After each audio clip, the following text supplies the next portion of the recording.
What's going on, y'all? It's JD Piquel with On 3. Today on the Hard Count, we're going to talk about Northwestern versus Nebraska and how much this game means to the Cornhuskers.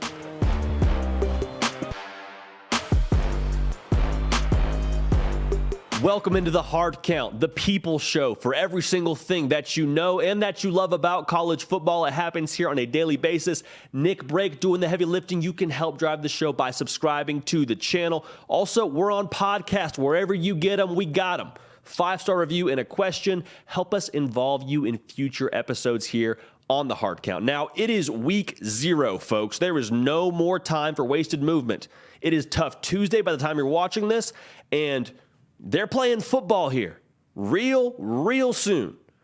Northwestern and Nebraska in Ireland are going to have themselves a game of the international variety. Now, it is the second game that will happen in the college football season, the first of which being Austin Peay versus Western Kentucky in the Fighting Nick Brakes, but they're playing nonetheless, 12:30 Eastern.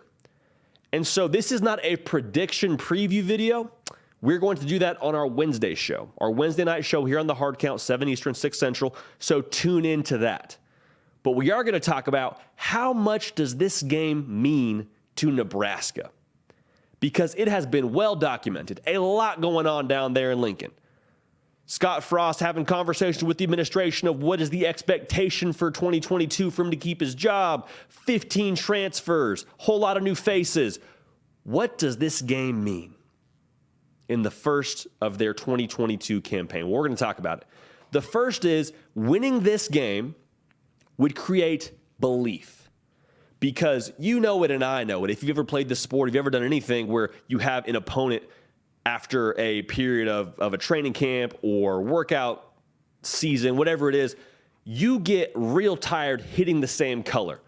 From spring ball to fall camp, I mean, even competing in winter workouts, you're not really hitting each other unless you're psychopaths, but you get what I'm saying here.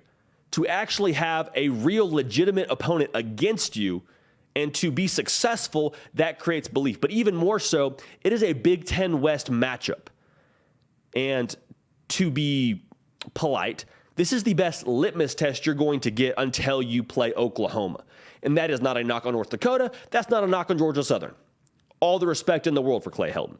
However, this will be a more valuable win to your program. Also, you beat them 56-7 a year ago, so you should win this game. But just to validate all you've done in the offseason, in your first game, in a game where you got to jump on a plane, fly however many hours, you're jet lagged, it's not an easy schedule, it's a nightmare logistically, and to get a win in that game would do wonders for your self-confidence as a program that might be a little bit down after going 3-9 a year ago, trying to figure out, man, do we have it in us? I mean, are we who we think we are?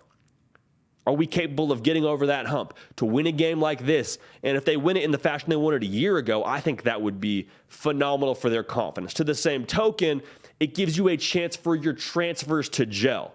15 new faces at a lot of premier positions, whether it's O'Shawn Mathis at edge, whether it's quarterback Casey Thompson, whether it's Trey Palmer likely being your wide receiver 1.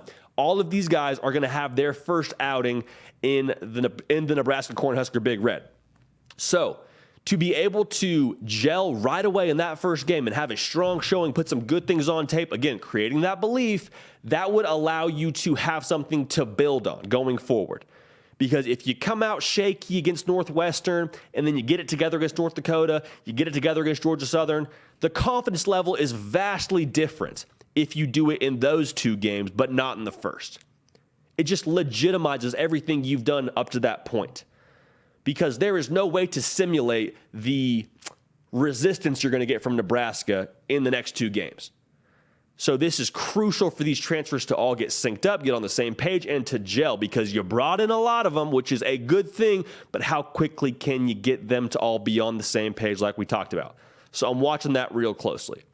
And this is the third point that I think we need to make sure we take a look at.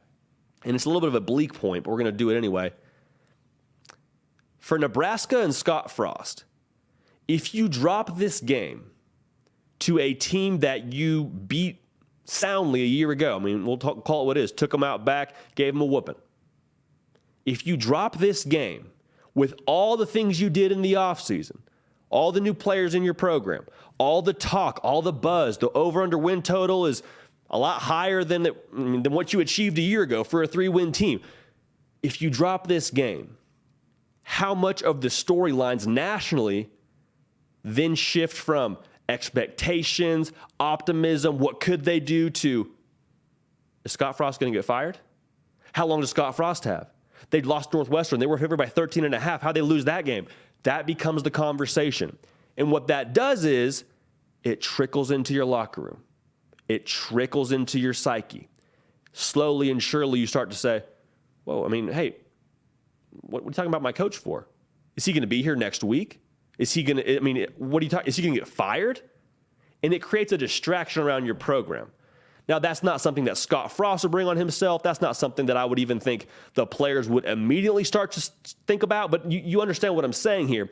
You start to drift when you see those headlines of Scott Frost on the hot seat after the loss to Northwestern.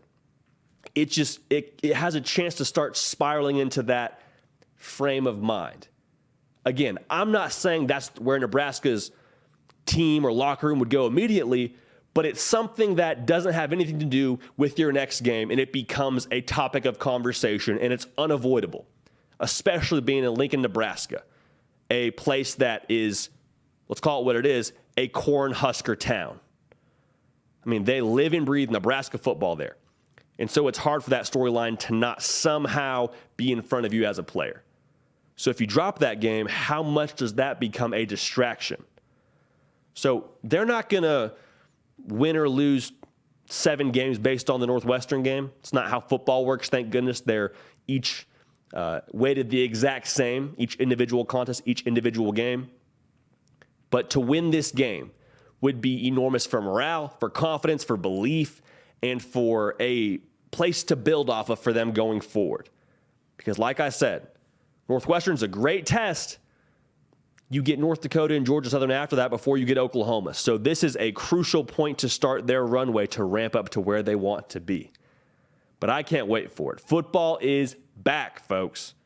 Those of you that have stayed up with us here on the Hard Count, you know that we have been covering it year-round. That's how we do it here. But they're actually about to start playing games again. I cannot wait. I know you can't either. Again, we will give our official prediction on this game Wednesday night, 7 Eastern, 6 Central, right here on the Hard Count. But we appreciate you tuning in. Subscribe to the channel. Follow me on Twitter at JD Pakel. Leave us a 5-star review on the podcast feed as well. It's here, y'all. It's game week.